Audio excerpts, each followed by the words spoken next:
પ્રભુ કહી રહ્યા છે, મારા પુત્ર તારા કાર્યો હું પૂર્ણ કરીશ, મારી પુત્રી તારા કાર્યો હું પૂર્ણ કરીશ.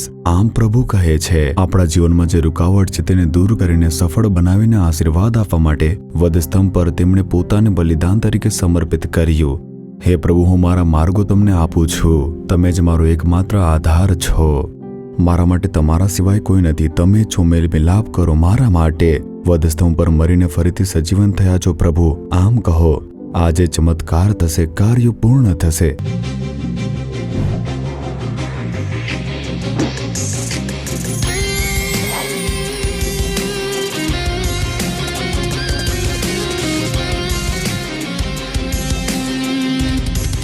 મારા વાલા પ્રિયો, ઈસુ ખ્રિસ્તના નામથી હું તમારું હાર્દિક સ્વાગત કરું છું. જુઓ, એક નવા મહિનાના શરૂઆતના દિવસોમાં પ્રભુ આપણને લઈ આવ્યા છે, તે માટે આપણે પ્રભુની સ્તુતિ કરીએ છીએ. દરેક દિવસે તેમનો જ અનુગ્રહ આપણને સંભાળીને ચલાવે છે. દરેક દિવસે તેમનો જ અનુગ્રહ આપણને જોઈએ છે. જ્યારે એક મહિનામાંથી બીજા મહિનામાં પ્રવેશ કરીએ છીએ ત્યારે આ નવા મહિનામાં આપણી ઘણી બધી આવશ્યકતાઓ હોય છે ને કે આ મહિનામાં આપણને આ જોઈએ છે, પૈસાની જરૂર હોય છે, આપણા બાળકોની આવશ્યકતાઓ હોય છે, પરિવારની આવશ્યકતા હોય છે. એટલા માટે આ મહિનામાં એવા કાર્યો હોય છે જે આપણે પૂર્ણ કરવાનું હોય છે. ઘણા બધા પ્રશ્નો હોય છે. એટલા માટે તો દર મહિને આપણે કહીએ છીએ કે આ મહિનામાં પ્રભુ આપણા માટે કયું વચન કહી રહ્યા છે તે વચનને પકડીને આપણે આ પૂરા મહિનામાં ચાલશું, આ માનીને ખૂબ જ ઉત્સુકતાથી આપણે તે વચનની પ્રતીક્ષા કરતા હોઈએ છીએ. પવિત્ર બાઇબલ જ્યારે વાંચીએ છીએ અને પરમેશ્વર જ્યારે તેમની સંતાનને બોલાવે છે અને આ કામ કર, જ્યારે પ્રભુ આવી રીતે પ્રતિજ્ઞા આપે છે, એટલે પ્રભુ આપણને વચન આપે છે અને પ્રતિજ્ઞા પણ આપે છે અને વાયદો પણ આપે છે. પ્રભુ તેમના વચનોને મૂકીને પોતાના કાર્યોને સફળ કરી શકે છે. આપણે તે જોઈએ છીએ. આમે મારા જીવનના ઘણા બધા સભાઓમાં બોલ્યું છે, કોઈ પણ કામ કરવા માટે પરમેશ્વર જે પ્રતિજ્ઞા આપે છે તેને આપણી પોતાની સેવકાઈમાં પૂર્ણ કરવા માટે પ્રતિજ્ઞા સાથે પ્રાર્થના કરીને તે પ્રતિજ્ઞાને પ્રાપ્ત કરું છું અને તે પ્રતિજ્ઞાને બોલીને જ્યારે પ્રાર્થના કરું છું ત્યારે તેમાં હું વિજય મેળવું છું અને હું તેમાં આગળ વધું છું. મેં ઘણીવાર જોયું છે.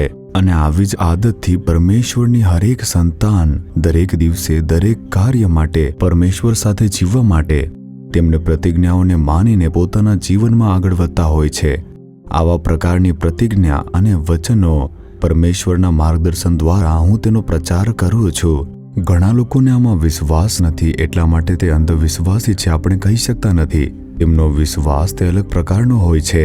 જે પોતાના વિશ્વાસમાં નિર્બળ હોય છે તેમને બળ આપીને યહોવા પોતાના વચનો આપીને તેમની હિંમત વધારે છે.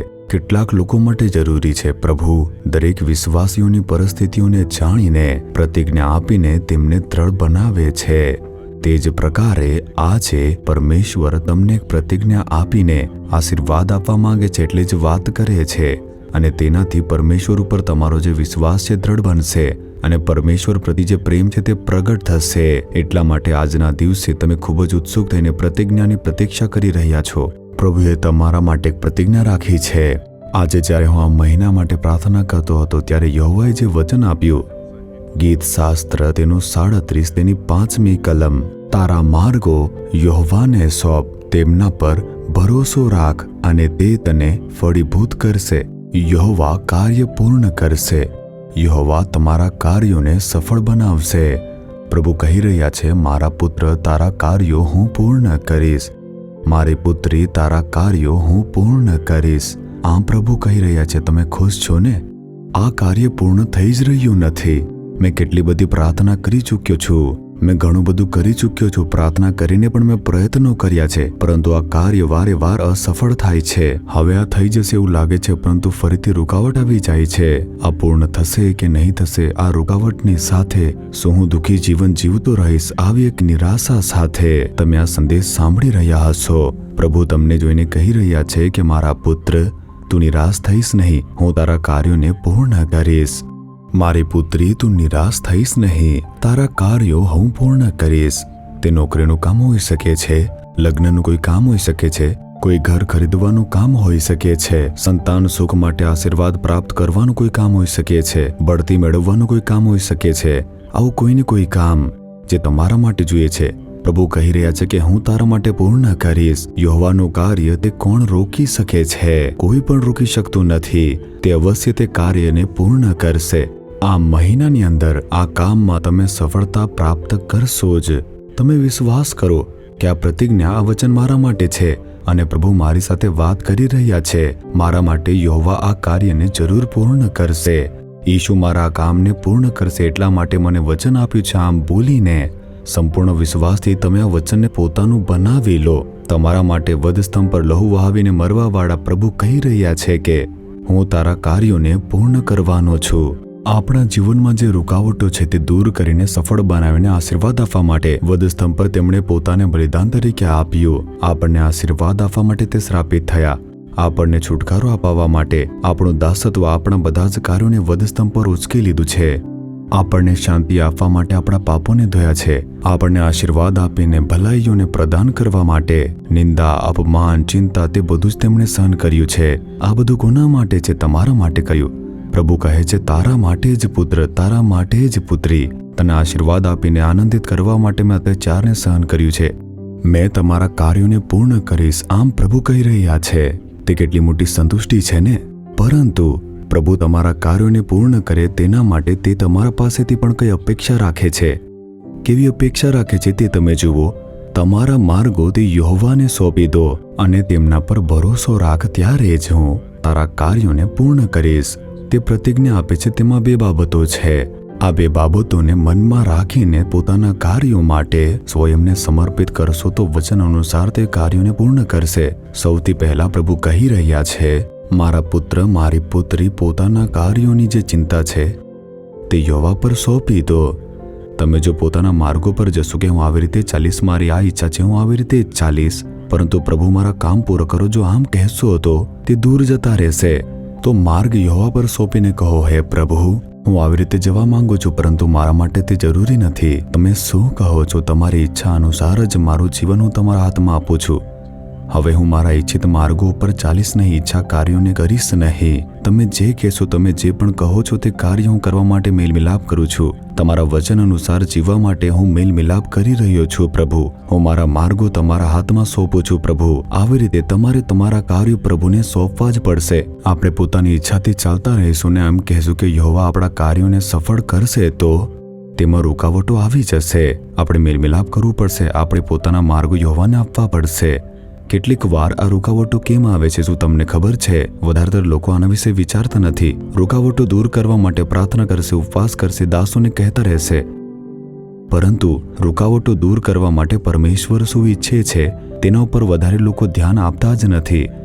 મેં એક સમયે આજથી ઘણા વર્ષો પહેલા સેવકાઈ માટે જ્યારે વિદેશમાં ગયો હતો અને જ્યાર સુધી હું ત્યાં પહોંચ્યો ત્યારે તે વિસ્તારમાં, તે શહેરની અંદર આપણા ભારતના રહેવાવાળા ઘણા પરમેશ્વરના પરિવારો તે દરેકે મળીને કે ભાઈ આવ્યા છે, આપણે દરેક પરિવાર મળીને એક પ્રાર્થના રાખીએ. અને કેટલાક પરિવારોએ સાથે મળીને ત્યાં એક પ્રાર્થના રાખી હતી. તો મેં પ્રભુની પ્રતીક્ષામાં કહ્યું કે હે પ્રભુ, હું તેમના માટે શું કહીને પ્રાર્થના કરું? ત્યારે પરમેશ્વરે મને એક વાત કહી કે કેટલાકના કાર્યોની અંદર રૂકાવટો આવે છે. તે મારા સંતાન છે, તેમનો ઉદ્ધાર થયો છે, પ્રાર્થના પણ કરે છે, પરંતુ કાર્ય સફળ થતું નથી એટલે ચિંતામાં રહે છે.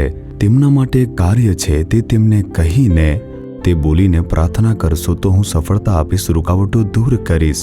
આમ કહ્યું ત્યારે મેં કહ્યું કે મારે શું કહેવાનું છે પ્રભુ? તો તેના માટે પરમેશ્વરે એક વચન કહ્યું. પવિત્ર માર્ગ રચિત સુસમાચારની અંદર 11મો અધ્યાય તેની 25મી કલમની અંદર તેમાં પ્રભુ કહી રહ્યા છે, જ્યારે તમે ઊભા રહીને પ્રાર્થના કરો છો ત્યારે જો કોઈ તમારો અપરાધી હોય તો તેને માફ કરો, એ માટે કે તમારા પિતા જે આકાશમાં છે તે પણ તમારા અપરાધો તમને માફ કરે. માર્ક 11:25માં પ્રભુ આ વાત કહી રહ્યા છે કે જ્યારે ઊભા રહીને પ્રાર્થના કરો ત્યારે તમે દરેક કાર્યો માટે પરમેશ્વરથી પ્રાર્થનામાં માંગીએ છીએ ને, ત્યારે તમે પરમેશ્વરની સમક્ષ ઊભા રહીને પ્રાર્થનામાં કહો છો કે આ કાર્ય પૂર્ણ કરો, મને આ જોઈએ છે, મને આશીર્વાદ અને ભલાઈ જોઈએ છે. જ્યારે પ્રાર્થના કરીએ છીએ ત્યારે આવું કશું માંગતા પહેલા કોઈના પ્રત્યે પણ જો તમારા મનમાં વિરોધ હોય, કોઈએ તમને કોઈ નુકસાન પહોંચાડ્યું હોય, મનની અંદર ઠેસ પહોંચાડી હોય, તેમના પ્રત્યે તમારા મનમાં કોઈ વિરોધ હોઈ શકે છે. કદાચ આવું કોઈ તમારા સગા સંબંધીઓમાં હોઈ શકે છે. તમારા નોકરીના સ્થળો પર હોઈ શકે છે, વિવિધ પરિસ્થિતિઓમાં જ્યાં પણ તમે રહેતા હશો, તે અપાર્ટમેન્ટમાં કે ગામમાં કે કોઈ શહેરમાં પણ હોઈ શકે છે, અથવા જ્યાં તમે કામ કરો છો, અભ્યાસ કરો છો, અથવા જ્યાં પણ વ્યવસાય ચલાવો છો, ત્યાં કેટલાક લોકોથી તમને નુકસાન પહોંચ્યું હશે, તમારું મન દુઃખી થયું હશે. હોઈ શકે છે કે તમારા સભામાં કેટલા કામો એવા હશે કે દુઃખી થશો, એટલે તમારા મનમાં એક કડવાશ હશે, દુઃખ હશે. તેમને જોઈને જ મનમાં એક બેચેની આવી જાય છે. કોઈનાથી સારી રીતે વાત કરી શકતા નથી, એમ જ બતાવવા માટે ધન્યવાદ કરીએ છીએ કે આ કોઈ દાયત્વ છે, પ્રાર્થના કરતા હોઈએ, સારી રીતે વાત કરી શકતા નથી. આનાથી જે આનંદ છે તે છીનવાઈ જાય છે. તમે સારી રીતે જાણો છો કે આના આવવાથી મારું મન દુઃખી થઈ જાય છે, એમને જોઈને જ મારું મન તે દુઃખી થઈ જાય છે, તેમને યાદ કરતાની સાથે જ મન દુઃખી થઈ જાય છે. આવી રીતે મનને ઠેસ પહોંચાડી છે, આટલું બધું મારા મનને દુઃખ આપ્યું છે, આરોપ લગાવ્યો છે. હોઈ શકે છે તમારા વિરોધમાં કેટલાક કાર્યો કર્યા હશે, કોઈને કોઈના કારણે તમે દુઃખી થયા હશો, આ વાતની ચિંતા, અથવા તમારા કારણે કોઈ દુઃખી થયું હશે તે ચિંતિત છે. એટલા માટે તમારા મનમાં એક દુઃખ છે કે મેં આવું કરી નાખ્યું, મેં આવું બોલી નાખ્યું, એટલા માટે તે દુઃખી છે. આવી કોઈ ચિંતા તમારા મનમાં હોઈ શકે છે. કોઈ અને કોઈના કારણે તમારા મનની અંદર એક દુઃખ બેસી ગયું હશે, તમારા દ્વારા કોને નુકસાન પહોંચ્યું છે તમે જાણો છો. હોઈ શકે છે ગુસ્સામાં ઝઘડો કર્યો છે અને કહ્યું હશે હું અલગ તું અલગ અને તું જા અહીંયાથી. વાતચીત બંધ થઈ ગઈ હશે, કેટલાક વર્ષોથી વાતચીત વગર એકદમ દૂર થઈ ગયા હશો. આવી રીતે કોઈને કોઈ કારણે દુઃખી થઈને મનમાં એક પશ્ચાતાપ છે. જ્યારે તમે પ્રાર્થના કરો છો ત્યારે તમારા મનમાં કોઈના પ્રત્યે કોઈ વિરોધ છે, તેમણે તમને દુઃખ પહોંચાડ્યું છે, તે માટે તમારી પ્રાર્થના સાંભળવામાં આવતી નથી. પ્રભુ તમારા પ્રાર્થનાનો ઉત્તર આપી રહ્યા નથી, તે તમારા કાર્યોને પૂર્ણ કરી રહ્યા નથી, તે જ છે રૂકાવટ. પરંતુ તમે ઉદ્ધાર પ્રાપ્ત કર્યો છે, અભિષેક પ્રાપ્ત કર્યો છે, અન્ય ભાષામાં પરમેશ્વરની સ્તુતિ કરો છો ત્યારે સારા રહો છો. પરંતુ જ્યારે કોઈ વિશેષ કાર્ય માટે પ્રાર્થના કરી રહ્યા છો, તે પૂર્ણ થતું નથી, તે કાર્ય સફળ થતું નથી. પ્રભુ તેને સાંભળતા નથી, તેને અનદેખો કરી નાખે છે. તમે સમજી શકશો નહીં, હું આટલી પ્રાર્થના કરું છું, ઉપવાસ કરું છું, બધું કરું છું, પરંતુ મારું આ કાર્ય સફળ થતું નથી. આ કાર્ય માટે જ મેં તે દિવસે પ્રચાર કર્યો હતો. પ્રચાર કર્યા પછી જ્યારે પ્રાર્થના કરતો હતો તો આ પ્રકારે ક્ષતિગ્રસ્ત પામેલા અનેક લોકો મેલ મિલાપ કરીને પ્રાર્થના કરી રહ્યા હતા.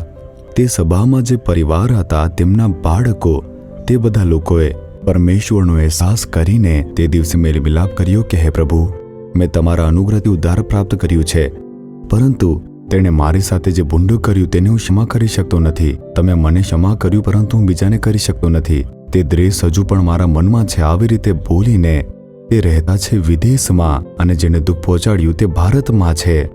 એટલે તે દૂર થઈ ગયા છે કેટલાક વર્ષોથી. તે બધા ત્યાં સેટલ છે, આ બધા દૂર થઈ ગયા છે, કેટલા વર્ષોથી એકબીજાને જોઈ પણ શક્યા નથી.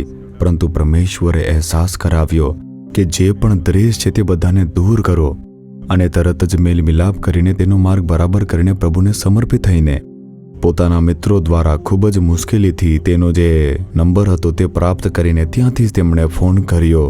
અને જ્યારે તેમણે ફોન કર્યો ત્યારે સામેથી કહ્યું કે કોણ છે?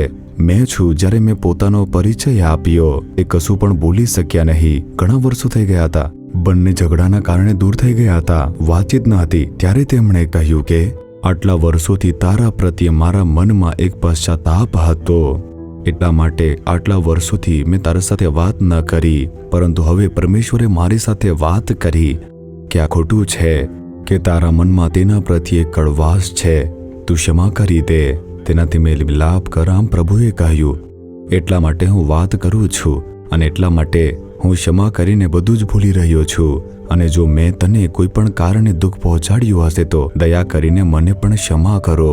મેં જે પણ કંઈ થયું છે તે બધું ભૂલીને તને ક્ષમા કરું છું, આમ કહ્યું. આમ પ્રભુએ કહ્યું છે એમ કહીને તેણે મેલ મિલાપ કર્યો. ત્યારબાદ તેમને ખૂબ જ આનંદ થયો અને ખુશી મળી ગઈ. એમણે કહ્યું, પૂરા મનથી જે કંઈ પણ થયું છે તે માટે ક્ષમા માંગુ છું, તમને મેં ઠેસ આપી છે તે માટે મને ક્ષમા કરી દો, આમ કહ્યું. બંનેએ આમ બોલીને મેલ મિલાપ કર્યો અને તેના પછી થોડીક વાર પ્રાર્થના કરી, અને બસ આટલું જ. તેના પછી શું થયું તમને ખબર છે? આટલા બધા વર્ષોથી પ્રાર્થના કરીને ઉપવાસ રાખીને જે કાર્યો પૂર્ણ ન થયા તે બધા તરત પૂર્ણ થયા. તરત તે કાર્યો સફળ થઈ ગયા, તરત જ તે કાર્યોમાં વિજય મળી. તમને આશ્ચર્ય થશે. તેમણે મને કહ્યું કે ભાઈ, આટલા વર્ષોથી મેં આના માટે કેટલીક પ્રાર્થના કરી, સપરિવાર પ્રાર્થના કરી, ઉપવાસ રાખી, પરંતુ સફળતા ન મળી, રૂકાવટો. પરંતુ જ્યારે મેં આ વચનનો આદર કરીને મેલ મિલાપ કર્યો ત્યારે મારા વિરોધીને ક્ષમા કરવા માટે મેં સ્વીકાર કર્યો અને તરત રૂકાવટ દૂર થઈને કાર્ય પૂર્ણ થઈ ગયું. અને કહ્યું કે મને ખૂબ જ આશ્ચર્ય થયું. આજ તો પ્રભુ કહી રહ્યા છે કે તમારા માર્ગો યહોવાને સોંપી દેવા પડશે, ત્યારે હું તે કાર્યોને પૂર્ણ કરીશ. આમ પ્રભુ કહી રહ્યા છે, ના હું જેવો છું તેવો જ રહીશ, હું આવી રીતે જ રહીશ, મારું ચરિત્ર આવું છે બોલીને જો તમે જીદ પકડીને બેસો તો પ્રભુ તેનાથી પણ વધારે જીદ પકડી શકીએ છે. જો આવું છે તો હું પણ આવી જ રહેશે. તું પ્રાર્થના કરતો રહે, હું ચૂપચાપ બેસી રહીશ. તે કોઈ ઉત્તર આપશે નહીં, પ્રભુ શાંત બેસી જશે. એટલે પ્રભુની સામે તમે જીદ બતાવશો નહીં. આદર સાથે તમારે કહેવું જોઈએ કે હે પ્રભુ, જે પણ તમને પસંદ નથી તે મારા જીવનમાં મને જોઈતું નથી. તમને પ્રસન્ન કરવા માટે હું મેલ મિલાપ કરી રહ્યો છું. હું મારા માર્ગો તમને સમર્પિત કરું છું. પ્રભુની સમક્ષ પોતાના માર્ગોને સમર્પિત કરો. બાઇબલના વચન અનુસાર જીવવા માટે મેલ મિલાપ કરો. આ પ્રકારે જો મેલ મિલાપ કરી લેશો તો કાર્ય પૂર્ણ થશે, આમ પ્રભુ કહી રહ્યા છે. બીજું જે પ્રભુ કહી રહ્યા છે, યહોવા ઉપર ભરોસો રાખો. તારા માર્ગો યહોવાને સોંપ, તેમના પર ભરોસો રાખ. પોતાનો ભરોસો તમે શેના ઉપર રાખી મૂક્યો છે? કયા ભરોસો પર તમે જીવો છો? તમારો ભરોસો શેના ઉપર છે? કેટલાકને તમે જુઓ પોતાના ઉપર, પોતાની જ્ઞાન, પોતાની તાકાત, પોતાની આવડત, તેના પર ભરોસો રાખશે. પોતાની સાથે જે પણ સગા સંબંધી રહે છે તે ખૂબ જ પૈસાવાળા છે, તે મારા સંબંધીઓ છે, તે એમએલએ છે, મોટા હોદ્દા ઉપર છે, સત્તા પક્ષના એમએલએ છે, મારા સંબંધી છે. તે તાકાત તો કોના પર ભરોસો છે? મનુષ્ય ઉપર. ભરોસો ક્યાં છે? પોતાની તાકાત પર. મારી પાસે આવડત છે, મારી પાસે તાકાત છે, હું કરી લઈશ. આવી રીતે આ પ્રકારે લોકો ભરોસો રાખતા હોય છે. તો તમારો ભરોસો યહોવા ઉપર છે કે પોતાની ઉપર છે? તમારો ભરોસો યહોવા ઉપર છે કે કોઈ માણસ ઉપર છે? જરાક વિચારી જુઓ. અહીં વચન કહી રહ્યું છે, તારા માર્ગો યહોવાને સોંપ, તેમના પર ભરોસો રાખ અને તે તને ફળીભૂત કરશે. તો પ્રભુ ઉપર મૂકવામાં આવેલો ભરોસો. હવે જુઓ, પવિત્ર બાઇબલમાં યર્મિયા ભવિષ્ય વક્તાની પુસ્તક તેના 17મા અધ્યાયની અંદર 2 વચન છે, તેને હું વાંચીશ, તેનાથી સમજશો. યર્મિયા 17:5 જુઓ, 5મી કલમ જુઓ. યહોવા કહે છે, જે પુરુષ મનુષ્ય પર ભરોસો રાખે છે ને મનુષ્યના બળ પર આધાર રાખે છે ને યહોવા તરફથી જેનું હૃદય ફરી જાય છે તે શાપિત છે. પહેલા શાપ કોને લાગે છે? જે માણસો ઉપર ભરોસો રાખે છે, પોતાના માંસ ઉપર, પોતાની તાકાત ઉપર કે મારી પાસે આવડત છે, હું પોતે કરી લઈશ. આ પ્રકારનો એક ભરોસો. આવો ભરોસો રાખવાવાળા જે યહોવાથી ભટકી જાય છે. તમારું મન તમારા અજાણ્યે જ યહોવાથી ભટકી જાય છે, તે તમે ભૂલશો નહીં. તમે તમારા તાકાત ઉપર ભરોસો રાખતા હશો, પોતાના સંબંધીઓ ઉપર ભરોસો રાખતા હશો, તમારા જે પોતાના મિત્રો છે, ઓળખાણવાળા છે, તેમની પદવી અને તેમની પાસે જે હોદ્દો છે તેમના ઉપર ભરોસો રાખતા હશો. આ પ્રકારે જ્યારે તમે ભરોસો રાખતા હોવ છો ત્યારે શ્રાપ લાગે છે અને તમારું મન યહોવાથી દૂર થઈ જાય છે, આમ વચન કહે છે. એટલે પરમેશ્વર ઉપર અને ઈશુ ઉપર તમારો ભરોસો હોવો જોઈએ. અને આ ખૂબ જ જરૂરી એવી બાબત છે. તમારો ભરોસો કોના ઉપર છે? તમે કોના પર ભરોસો રાખ્યો છે? મેં ખૂબ જ અભ્યાસ કર્યો છે, મને ખૂબ જ અનુભવ છે, મને મારા અનુભવથી ઘણું બધું કામ મળી શકે છે. આવી રીતે પોતાની ઉપર, પોતાની તાકાત ઉપર, પોતાની આવડત ઉપર ભરોસો રાખી મૂક્યો છે. જો એક નાની અમથી બીમારી પણ આવી જશે તો બધું જ ખતમ. જો એક નાની ઘટના પણ થઈ જશે તો બધું જ ખત્મ થઈ જશે. મોટામાં મોટો પરાક્રમી માણસ પણ પોતાના અભ્યાસ પર ભરોસો રાખે છે, મેં જોયું છે, પરંતુ એક જ ક્ષણમાં બધું ખતમ થઈ જશે. તેથી પરમેશ્વર આપણું રક્ષણ કરે છે ને, તે જ મારો ભરોસો છે. આવી રીતે બોલીને તેમના ઉપર જ ભરોસો રાખવાનો છે. એ જ પરમેશ્વર અપેક્ષા રાખે છે. એટલા માટે પોતાની તાકાત પર નહીં, પોતાના જ્ઞાન ઉપર નહીં, તમને જે અવસર મળે છે તે અવસર ઉપર નહીં, યહોવા જ મારો ભરોસો છે. બધું જ તે જોઈ લેશે. તે જ મારા માટે સર્વસ્વ છે. એટલા માટે હું તેમનાથી જોડાયેલો છું, તેમના ઉપર ભરોસો રાખી મૂક્યો છે. યહોવા જ મારો ભરોસો છે. આ પ્રકારે કહો, કેમ કે આ વાત ખૂબ જ જરૂરી છે. તેથી આજે વિચારી જુઓ કે તમે તમારો ભરોસો શેના ઉપર મૂકી રાખ્યો છે. તમારો પોતાનો ભરોસો તે કોના ઉપર છે? પોતાની ઉપર છે, પોતાના પરિવાર ઉપર છે, પોતાના અભ્યાસ ઉપર કે આવડત ઉપર ભરોસો રાખી મૂક્યો છે, એનો અર્થ છે તમારું મન યહોવાથી ભટકી ગયું છે. અને જેમનું મન યહોવાથી ભટકી જાય છે, બહારથી તમે પ્રભુથી વાત કરો છો, યહોવા છે, યહોવા ઉપર ભરોસો છે આમ કહો છો, પરંતુ તમારું મન તે યહોવાથી ભટકી ગયું છે. એટલા માટે તો પ્રભુ તમારી સાથે વાત કરે છે. એટલા માટે તમારો ભરોસો કોના ઉપર છે તે તમે જરાક વિચારીને જુઓ.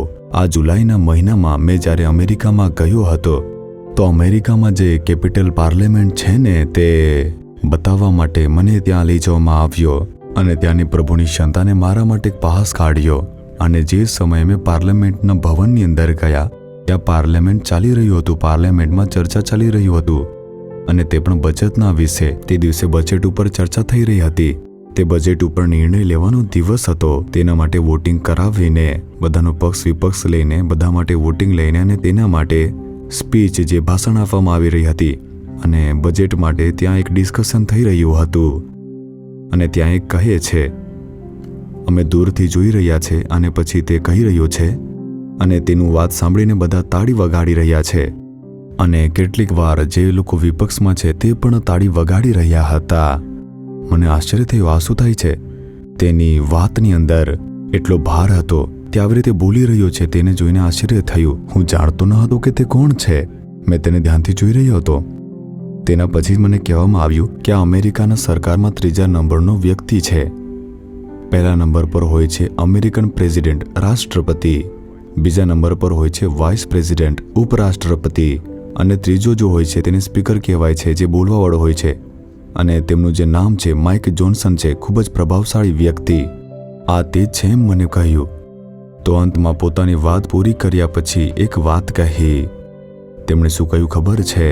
વી don't trust in government, our trust is upon the lord.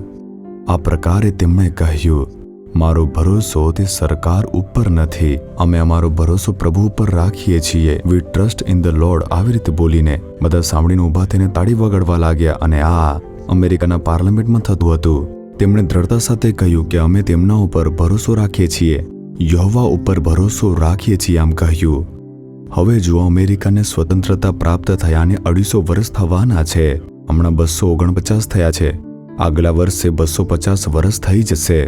પરંતુ 1000 વર્ષોથી લઈને દરિદ્રતાવાળા દેશમાંથી બહાર નીકળીને સુપર પાવર બનીને તે ઉઠી રહી છે ને આખું વિશ્વ તેની તરફ જોતું હોય છે કે ખબર નહીં ક્યારે શું થઈ જશે.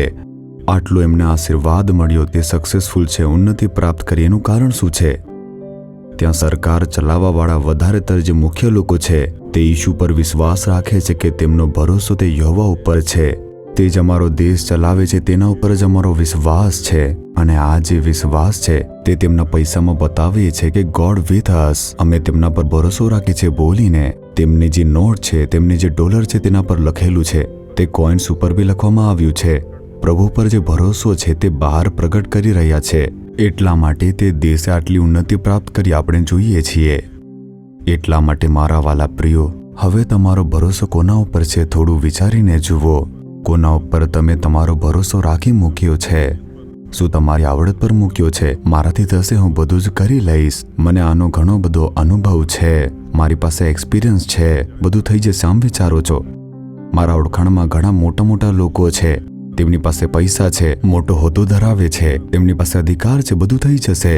તેમના પણ ભરોસો રાખો છો એટલા માટે કહો છો, મને પોતાની ઉપર અથવા મારી આવડત ઉપર અથવા તો મારા સંબંધીઓ ઉપર ભરોસો નથી, યહોવા પર જ ભરોસો છે. ઈશુ જ મારો ભરોસો છે.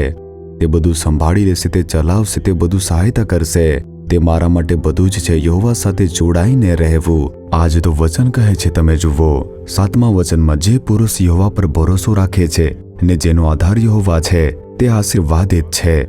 આશીર્વાદ પામવા વાળો. તો જેમનું મન યહોવાથી ભટકી જાય છે તેઓ શ્રાપિત છે. હવે અથવા તો શાપિત બની રહો અથવા આશીર્વાદિત બની રહો. તમે યહોવા પર ભરોસો રાખો છો, તે જ મારો ભરોસો છે અને તેમની સાથે જોડાયેલા રહેશો, તમે આશીર્વાદિત છો, ધન્ય છો. પરંતુ જો માણસ ઉપર ભરોસો રાખશો, તેમની તાકાત ઉપર ભરોસો રાખશો, તો તમારું મન યહોવાથી ભટકી ગયું છે અને તમે શાપિત છો, આમ પવિત્ર બાઇબલ કહી રહ્યું છે. શું તમને હવે સમજાયું કે આ શાપ તમારા જીવનમાં પીછો કેમ કરે છે, કેમ રૂકાવટ આવે છે, કેમ કામ પૂર્ણ થતું નથી? થોડું વિચારીને જુઓ.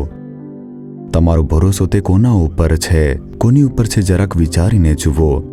તેથી આજે જ પોતાનું મન ફરાવો કે હે પ્રભુ, મને પોતા ઉપર ભરોસો નથી, મિત્રો ઉપર, સગા સંબંધીઓ ઉપર, જે અધિકાર ઉપર છે તેમના પર ભરોસો નથી. મારો સંપૂર્ણ ભરોસો ઈશુ પર છે. મારા યહોવા, મારો ભરોસો તમે જ છો પરમેશ્વર. હું તમારા ઉપર ભરોસો રાખું છું, તમારાથી જોડાયેલો છું. આમ કહો. તમે ચમત્કાર થતા જોવાના છો. તમારા કામ પૂર્ણ થશે. પરમેશ્વરે કહ્યું છે ને, યહોવા ઉપર ભરોસો રાખો, તમારું કાર્ય પૂર્ણ થશે. એટલા માટે તમે પોતાને પૂછો કે તમે કોના પર ભરોસો રાખ્યો છે. કેટલાક લોકો તે સેવકો ઉપર ભરોસો રાખતા હોય છે, એટલા માટે વધારેતર સેવકોને સોતા હોય છે અને તેમને જ વધારે મહત્વ આપતા હોય છે. તેમને તે ઈશ્વરની જેમ માને છે કે તમે જ મારા ઈશ્વર છો. એટલા માટે ક્યારે પણ આવું ન કરો, કેમ કે મનુષ્ય ઈશ્વર બની શકતું નથી. કેવળ પરમેશ્વર ઉપર જ વિશ્વાસ રાખો. હા, પહેલા તે જ પરમેશ્વર છે, પરંતુ એના પછી તમે છો, આમ કહેતા હોય છે. આમ કહેવું પણ ખોટું છે. સેવકનો ઉપયોગ પરમેશ્વર દ્વારા થાય છે, એટલા માટે તે સેવક જ છે. તમારા ભલાઈઓ માટે જ તેમને સેવક બનાવીને રાખી મૂક્યો છે. યહોવાથી તેમનો સંબંધ અલગ છે, પરંતુ તમારે યહોવા પર જ ભરોસો રાખવાનો છે. યહોવા જે સેવકનો ઉપયોગ કરે છે તેમના ઉપર નહીં, સેવકના ઉપયોગ કરવાવાળા યહોવા ઉપર તમારે ભરોસો મૂકવાનો છે. કોના પર ભરોસો મૂકો છો? યહોવા પર ભરોસો મૂકું છું. તે જ મારો ભરોસો છે. હું તેમનાથી જ જોડાયેલો છું. ઠીક છે, સેવક પ્રાર્થના કરે છે, તેના પ્રાર્થના કરવાથી તો ચમત્કાર થાય છે ને. મેં તેના પર નહીં, પરંતુ તેનો ઉપયોગ કરવાવાળા યહોવા ઉપર ભરોસો મૂકું છું, વિશ્વાસ રાખું છું. કહેવા પર તમે પરમેશ્વરને ચમત્કાર કરતા જોઈ શકો છો. હવે એક વાર જુઓ, મધ્યસ્થીની પ્રાર્થના સભા થાય છે ને, તે ઘણા લોકો આવીને મધ્યસ્થીની પ્રાર્થનામાં હજારો લોકો આવે છે દેશ માટે પ્રાર્થના કરવા માટે. તેના માટે એક વિશેષ ભીડ આવે છે. હજી એક પ્રાર્થના સભા છે કે મારા માટે ભલાઈ થાય, મારી સાથે વાત કરે, મને સાજાપણું મળે. આવા ઘણા લોકો પણ આવતા હોય છે. તો અંતમાં બીમાર લોકો માટે પ્રાર્થના કરતા સમયે કેટલાક ચમત્કારો થાય છે. ઈશુ સાજાપણું આપે છે અને તેઓ સાક્ષી આપે છે. તો એકવાર મધ્યસ્થીની પ્રાર્થના સભા માટે હું સવારે ઉઠીને પ્રાર્થના કરી રહ્યો હતો. તો મેં કહ્યું કે પ્રભુ, આટલા બધા લોકો તે આવે છે, પરંતુ ચમત્કાર 5-10 લોકો માટે જ થાય છે, તે જ સાક્ષી આપે છે. હજારોની સંખ્યામાં લોકો આવતા હોય છે, પરંતુ થોડાક લોકો માટે ચમત્કાર થાય છે. તો બધા જ લોકો માટે ચમત્કાર કેમ થતું નથી? તમે જ્યારે આ વિશ્વમાં આવ્યા હતા ત્યારે દરેક લોકો માટે ચમત્કાર થતા હતા ને. મેં આવી રીતે બોલીને પરમેશ્વર સાથે વાત કરી ત્યારે પરમેશ્વરે કહ્યું કે પુત્ર, મારા પર ભરોસો રાખીને, વિશ્વાસ રાખીને જે આવે છે તેમના માટે હું ચમત્કાર કરું છું. કેટલાક લોકો તારા પર ભરોસો રાખે છે. મોહનસિંહ લાજરસ સાજાપણું આપશે, મોહનસિંહ લાજરસ સંભાળી લેશે, મોહન લાજરસ મારું આ કામ કરી લેશે, તે કામ કરી આપશે, ચમત્કાર કરશે, છુટકારો આપી દેશે. તારા ઉપર વિશ્વાસ રાખીને આવે છે, તો તેમના માટે હું ચમત્કાર કેમ કરું? તે જ છે સૌથી મોટી ભૂલ. તે લોકો તારો ઉપયોગ કરવાવાળા મારા પર ભરોસો ન રાખીને, જેનો હું ઉપયોગ કરું છું તે સેવક એટલે તારા ઉપર ભરોસો મૂકે છે, તો તેમનું મન મારાથી ભટકી ગયું છે અને તેમનું મન સેવકથી જોડાઈ ગયું છે. એટલે જેમનું મન મારાથી ભટકી જાય છે તે શાપિત થઈ જાય છે. અજાણ્યામાં જ તમે સેવકને ચાહો છો, સેવકની પ્રશંસા કરો છો, સેવક ખૂબ જ જરૂરી છે, આવું તેવું બોલીને જ્યારે સેવકને ઈશ્વર માનવાનું શરૂ કરશો તો શાપ જ આવશે. કોઈ પણ કાર્ય પૂર્ણ થશે નહીં. તો મને કહો, તમારા જીવનમાં હજુ કાર્ય કેમ સંપૂર્ણ થયું નથી? પ્રભુ બોલી રહ્યા છે ને કે તમારે આ કાર્યને ઠીક કરવાનું છે. આજે જ મેલમિલાપ કરો કે હે પ્રભુ, હું મારા માર્ગો તમને સોંપી દઉં છું. તમે જ મારો એકમાત્ર ભરોસો છો. મારા માટે તમારા સિવાય કોઈ નથી. તમે જ છો. મેલમિલાપ કરો મારા માટે.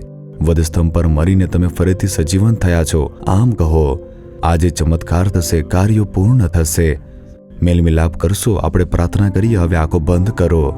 ઈશુની ઉપસ્થિતિનો અનુભવ કરો. હે ઈશુ, તમારી સ્તુતિ થાવ. આમ કહો, હે ઈશુ, મારી સાથે વાત કરવા માટે તમારે સ્તુતિ થાવ. પ્રભુ, આમ તમે કહો. મને વધુ વિસ્તારથી સમજાવવા માટે સ્તુતિ થાવ. પિતા, તમારો ધન્યવાદ છે. તમારી સ્તુતિ થાવ. આવી રીતે બોલીને પ્રભુની સ્તુતિ કરો. પ્રભુ, તમે આ સમયે મારી પાસે ઉપસ્થિત છો. મારા માટે ચમત્કાર કરવા માટે તમે આવ્યા છો. હું આના પર વિશ્વાસ રાખું છું. તમારી સ્તુતિ હો પિતા, તમારી સ્તુતિ થાવ પિતા. હવે આ સમયે પરમેશ્વર પિતા, આ પુત્ર માટે, આ પુત્રી માટે હું પ્રાર્થના કરી રહ્યો છું પિતા. ઓ મેં ખોટી જગ્યાએ વિશ્વાસ મૂક્યો છે. ઈશુ, તમારાથી મારું મન તે ભટકી ગયું હતું. મને ક્ષમા કરી દો પ્રભુ, મને ક્ષમા કરી દો. હું ફરીથી મારું મન તમારી નજીક લાવી રહ્યો છું. તમે જ મારા માટે સર્વસ્વ છો. તમે જ મારો ભરોસો છો. તમે જ મારા ભરોસાનો આધાર છો. તમે જ મારા માટે ચમત્કાર કરવાવાળા પરમેશ્વર છો. હું તમારાથી જોડાઉં છું. આવી રીતે પ્રાર્થના કરવાવાળા આ પુત્ર માટે, આ પુત્રી માટે પ્રભુ તરસ ખાઈ રહ્યા છો. તેમના વિશ્વાસ દ્રઢ થાય તે માટે તમારું સામર્થ્ય તેમના શરીરમાં ઉતરીને આવી જાય. બીમારીના બંધનો તૂટીને વિખરાઈ જાય. નિર્બળતા ઈશુના નામથી દૂર થઈ જાય. દરેક ગૂંચવણ ઈશુના નામથી દૂર થઈ જાય. સમસ્યા દૂર થાય. મનમાં આક્રોશ, સંકટ ઉત્પન્ન કરવાવાળા શૈતાનના જે કાર્યો છે તે સંપૂર્ણ રીતે નષ્ટ થઈ જાય ઈશુના નામથી. આ લોકોને સ્પર્શ કરવા માટે તમારી સ્તુતિ થાવ. છુટકારો અપાવવા માટે તમારી સ્તુતિ થાવ. અદ્ભુત પરિવર્તન લાવવા માટે પરમેશ્વર તમારી સ્તુતિ થાવ, સ્તુતિ થાવ, સ્તુતિ થાવ. આ કાર્યમાં મને ચમત્કાર જોઈએ છે. આમ બોલીને જે પ્રાર્થના કરી રહ્યા છે તે કાર્યની અંદર ચમત્કાર થઈ જાય એના માટે હું પ્રાર્થના કરું છું. નોકરી માટે પ્રાર્થના કરવાવાળા બાળકો માટે નોકરીના માર્ગ ખુલી જાય. વ્યવસાય માટે પ્રાર્થના કરવાવાળા બાળકો માટે નુકસાન અને તેમના લાભમાં બદલાઈ જાય. લગ્ન માટે પ્રાર્થના કરવાવાળા બાળકો માટે યોગ્ય જીવનસાથી તમે આપી દો પ્રભુ. સંતાન સુખની પ્રાપ્તિ માટે જે પ્રાર્થના કરી રહ્યા છે તે લોકોને સંતાન સુખનો આશીર્વાદ તમે પ્રદાન કરો. તેમની પેઢીઓને તમે વધારો પ્રભુ. આ સમય એક ચમત્કાર થાય. તેમના કાર્યો તે સંપૂર્ણ થઈ જાય. રૂકાવટો તે દૂર થઈ જાય ઈશુના નામથી. આ મહિનામાં આ બાળકોના જીવનમાં જે પણ કાર્યો છે તેમાં તેમને વિજય મળે. પરમેશ્વરે ચમત્કાર કર્યો છે. આમ બોલીને તેઓ પ્રસન્ન થાય પ્રભુ. બીજાઓને ક્ષમા કરીને મેન મિલાપ કરવા માટે તમે કૃપા આપી. આ લોકોની વચ્ચે સાક્ષી આપીને તમારી મહિમા કરે. આવી રીતે આશીર્વાદ આપો. ચીઠ્ઠી ખોડામાં નાખવામાં આવે છે પણ તે બધાનો નિર્ણય તો યહોવાના હાથમાં છે. આ વચન અનુસાર તરત તેમને રૂકાવટોને દૂર કરો. કાર્ય પૂર્ણ થાય. ચમત્કાર જોઈને આ બાળકો પ્રસન્ન થઈ જાય. ઈસુ ખ્રિસ્તના નામથી પ્રાર્થના કરી રહ્યા છે પિતા. Amen, amen. મારા વાલા પ્રિયો, પરમેશ્વરે તમારી પ્રાર્થના સાંભળી. મેલ મિલાપ કરીને તમે પ્રાર્થના કરીને ચમત્કાર થઈ ગયો છે. ભરોસો રાખો, કાર્ય પૂર્ણ થઈ જશે. તમે અવશ્ય ચમત્કાર જોશો. પરમેશ્વરની સ્તુતિ કરો, મહિમા કરો. આમેન.